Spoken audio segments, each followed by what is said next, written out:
Welcome to News B. Fall school reopening plans to be announced next week. Education Minister Stephen Lecce says, The Star.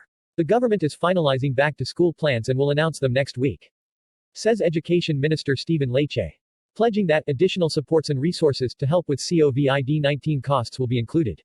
Premier Doug Ford and the government continues to be focused on a safe, conventional day-to-day return to school, where kids can go to school 5 days a week, Lecce said at a press conference Thursday held at a Brampton school gymnasium. We're finalizing the health protocols, working very closely with the chief medical officer.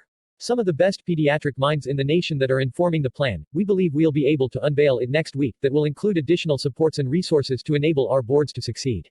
While Lecce noted funding for some boards under annual general education grants has gone up for the 2020-21 school year. I appreciate that there's more we can do. And the Premier has been clear we'll do whatever it takes to keep our staff and our kids safe in September.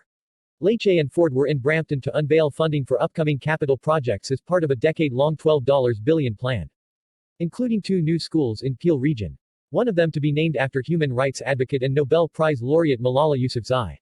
Lecce said there is renewal funding that could be used to improve school ventilation or for working sinks and hand sanitizing centers, which will be needed to help spread the infection of COVID-19 when schools reopen this fall. The province has asked school boards to prepare for 3 possible forms of tuition, online only, full-time in school with smaller classes and strict hygiene protocols, or a mix of the two. Most provinces have chosen a full-time return this fall, unless there is a surge in COVID-19 cases and it can't be done safely.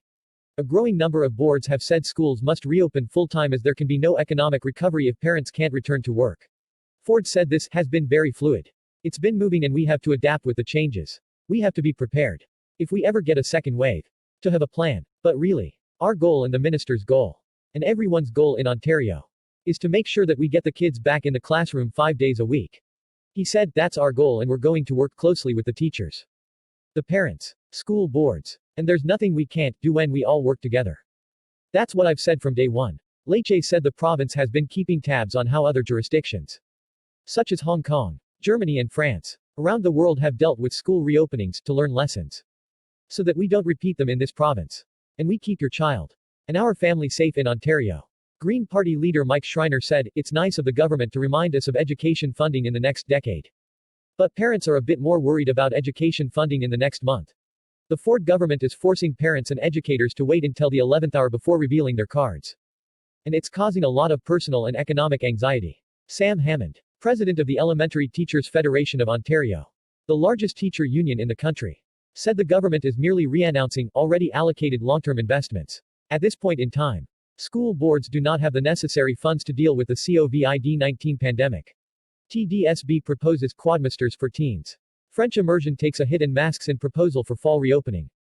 Apart from personal protective equipment for staff, schools need more custodians and cleaning supplies. He said, without this emergency funding, we are sending students and educators into a work and learning environment where safety is not assured. Never miss the latest news from the Star, including up-to-date coronavirus coverage, with our email newsletters. New Democrats Doli Begum and Marit Stiles said the government must boost the number of child care spaces to help parents, given that only about 40% of centers have reopened, and none at full capacity. In the middle of a pandemic, the Ford government is making a bad child care situation dire for families, making limited spaces even less available, and forcing operators to close or hike their fees, Stiles said. Of the province's 5,523 child care centers, about 2,265 are operating, according to the Ontario Coalition for Better Child Care. Text source thestar.com. Thanks. Don't forget to subscribe and like. Leave your comments below. See you soon for more News B. Bye bye.